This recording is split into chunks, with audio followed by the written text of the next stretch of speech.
Muy buenas amigos y bienvenidos a un nuevo vídeo en el que vamos a continuar hablando de iOS 17.4, ya que ayer por la tarde Apple liberó la segunda beta para desarrolladores de esta versión y acompañada también de la segunda beta de macOS Sonoma 14.4, tvOS 10.4, la primera beta de visionOS 1.1 y la segunda también de watchOS 10.4. Como hacemos siempre en este tipo de vídeos, vamos a repasar todos los cambios que incorpora esta nueva beta, además de analizar su rendimiento tanto en el iPhone 15 Pro Max como en un dispositivo más antiguo como es el iPhone 11. Pero antes me gustaría resumir brevemente qué novedades incorporó la primera beta de iOS 17.4, por si no visteis el vídeo que hicimos hace unos días recopilando todo lo que traía. Lo más importante, con mucha diferencia, es que con esta versión Apple permitirá a cualquier desarrollador crear un mercado de aplicaciones, pudiendo alojar en él apps de desarrolladores de terceros que no quieran usar la App Store para la distribución de sus aplicaciones en la Unión Europea. De todos modos, este no es el único cambio que afectará a los desarrolladores y a los usuarios que descarguemos aplicaciones en Europa, por lo que yo os invito a que no os perdáis el vídeo del otro día donde explicamos el comunicado de Apple con todo lujo de detalles. Así que, ya sabéis, si no lo visteis, lo dejaremos en una recomendación al final de este vídeo. También Apple permitirá que los motores de búsqueda alternativos a Safari usen su propio código y no requieran el uso de WebKit como hasta ahora. Además, Apple estará obligada a mostrarnos un aviso a los usuarios de la Unión Europea la primera vez que abramos Safari después de instalar iOS 17.4, dándonos la opción de elegir el navegador web predeterminado. En la primera beta de iOS 17.4 también pudimos ver nuevos emojis, una nueva vista para personalizar los accesos directos que creamos con la app de atajos, una nueva actividad en directo para ver el cronómetro de la app de reloj, la posibilidad de que Siri lea nuestros mensajes en más idiomas, nuevos ajustes de configuración para la función de protección en caso de robo del dispositivo, la posibilidad de poder leer una transcripción de los podcasts que escuchemos y el cambio de nombre de la pestaña Escuchar en el menú inferior de Apple Music. En resumen, unos cuantos cambios, como veis.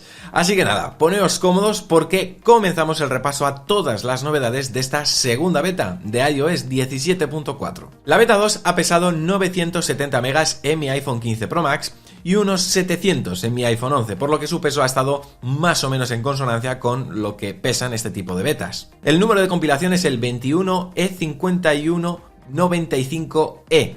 La letra de este número nos indica que todavía quedan unas cuantas betas para el lanzamiento de esta versión, pero en este caso, y a diferencia del resto de betas, sí podemos intuir cuándo saldrá la actualización, dado que la ley de mercados digitales de la Unión Europea da de plazo a Apple hasta marzo para aplicar los cambios relacionados con el mercado de aplicaciones y demás, por lo que la actualización debería salir pues a principios o mediados del mes que viene. El firmware del módem es el 1.5501, el cual se ha actualizado con respecto a la primera beta, que era el 1.5500, pero es el mismo con respecto a la revisión de esta primera beta que salió hace unos días. Así que entendemos que Apple en la revisión de finales de la semana pasada corrigió algún problema relacionado con las conexiones y no ha creído necesario actualizarlo de nuevo con esta segunda beta. Antes de meternos a analizar las novedades, quiero mencionar que con esta segunda beta, Apple ha ocultado dos menús nuevos que os mostré en el vídeo de la primera beta de iOS 17.4.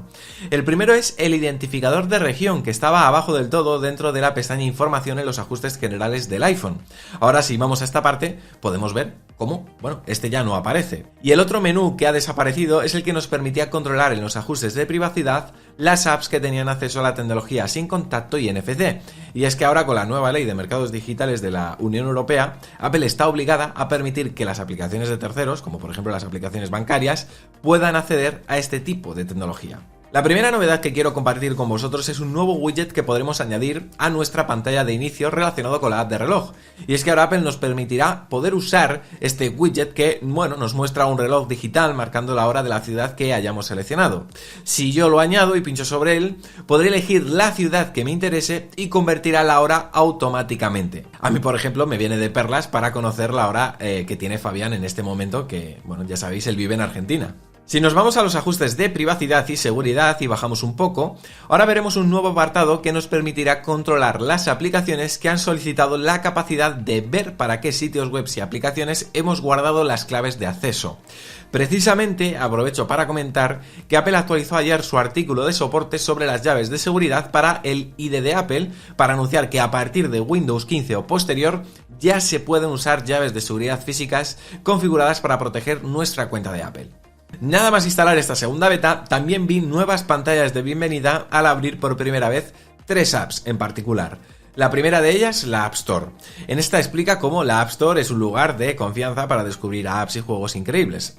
El objetivo de Apple, entiendo, es, convencer a los usuarios de que sigan eligiendo su tienda en vez de las alternativas que irán apareciendo a partir de ahora. La segunda pantalla la vemos al abrir Apple Music. En esta pantalla realmente no hay ningún cambio destacado que merezca la pena reseñar. Al final lo que viene es a resumir todo lo que podemos hacer con el servicio. Y la tercera pantalla la vemos al abrir la aplicación de Apple TV, la cual resume sus cambios principales, como por ejemplo que ahora la pestaña Ver ahora se llama Inicio, que las películas y programas de iTunes los podremos ver en nuestra biblioteca y que podremos añadir a la lista a continuación series o películas que todavía no se hayan estrenado para que aparezcan una vez estén disponibles. Si nos vamos a la app de Feedback, podemos ver que Apple hace un resumen en general de todos los fallos que ahora mismo se encuentran en esta beta 2 y algunas soluciones temporales hasta que los solucionen definitivamente. De todos modos, la mayoría de ellos están relacionados con APIs y elementos para desarrolladores. Lo que he apreciado durante todos estos días que he estado probando la beta 1 es que había fallos relacionados con los widgets que en ocasiones se quedaban en negro. Por ejemplo, yo tengo un widget de Twitch que se quedó en negro completamente y después de actualizar a esta beta 2 se ha resuelto, así que entiendo que esta beta ha debido solucionar este problema, y también uno relacionado con los stickers en la aplicación de mensajes que en ocasiones no se mostraban correctamente. Y llegó el momento de hablar del rendimiento. A ver, salvo el bug que os acabo de comentar, en general mi experiencia con la beta 1 ha sido muy positiva durante todos estos días, así que no puedo decir cosas malas de ella. Es más, si recordáis en mi vídeo os conté que el test Geekbench dio una puntuación sorprendentemente buena, superando incluso la que obtuve con la versión oficial de iOS 17.3. Ahora bien, ¿esta beta 2 mantiene los registros de la primera? Pues vamos a comprobarlo. En mi iPhone 15 Pro Max, tras realizar el test Geekbench, obtuve 2.960 puntos en la prueba de un solo núcleo y 7.282 puntos en la prueba de múltiples núcleos. Si estos datos los ponemos en una gráfica comparativa, podemos apreciar cómo las puntuaciones son casi idénticas con respecto a la beta 1, así que, son grandes noticias en este aspecto. En mi iPhone 11 también hice este test de rendimiento, el cual con la beta 1 no tuvo mucha mejoría con respecto a las puntuaciones obtenidas con la versión oficial de iOS 17.3 y que, al igual que en el iPhone 15 Pro Max, con la segunda beta apenas ha variado. Concretamente, en la prueba de un solo núcleo me dio 1.774 puntos y en la prueba de múltiples núcleos 3.984 puntos. Si veis en la tabla comparativa, los datos son casi idénticos. Y con respecto a la batería, como podéis ver, he tenido un consumo súper estable durante todos estos días de alrededor de un 60-70% con unas horas de uso que llegan más o menos a las 7 horas. Si comparamos estos datos con los registros de la versión oficial de iOS 17.3, que son los que pertenecen a esta captura que os estoy poniendo ahora mismo en pantalla, podemos ver cómo con iOS 17.3 el consumo estaba en torno a un 50% por día con unas 6 horas y media de uso aproximadamente, así que sí, con esta beta de iOS 17.4 podríamos decir que el consumo ha subido un poco. En fin, veremos con el paso de las betas y según se vaya acercando la versión final, cómo se va optimizando tanto el rendimiento como la batería en dispositivos nuevos y antiguos. Poquito más que destacar en esta segunda beta de iOS 17.4, que obviamente no ha traído tantas cosas como la primera, pero que va sumando cambios. Además, a nivel de rendimiento, ya digo, por el momento, nos está dejando buenas sensaciones. La tercera beta, es decir, la próxima, previsiblemente debería salir la próxima semana, pero ojo, porque antes podríamos ver iOS 17.3.1. Quizás a finales de esta misma semana o el próximo lunes para, corregir algunos errores. Los chicos de Mac Rumors en su web han detectado registros procedentes de esta versión y teniendo en cuenta que ya en el pasado han acertado, precisamente con este tipo de registros, el lanzamiento yo creo que está asegurado. La cuestión es saber cuándo. Así que nada amigos, si os ha gustado el vídeo ya sabéis, podéis dejar vuestro me gusta, suscribiros al canal si todavía no lo estáis y también os invito a que visitéis lamanzanamordida.com ya que este mes estamos regalando unos AirPods Pro de segunda generación y que, bueno, podrán ser pues de un afortunado o afortunada de los que están suscritos a nuestra plataforma, que además pues os otorga contenido extra, como un podcast semanal, cursos y acceso a nuestro canal de Telegram con el resto de suscriptores. En fin, tenéis todos los datos en la descripción del vídeo. Por mi parte esto es todo, nos vemos mañana con más aquí en La Manzana Mordida, porque ya sabéis, yo soy Fernando y prometo hacerlo. ¡Chao!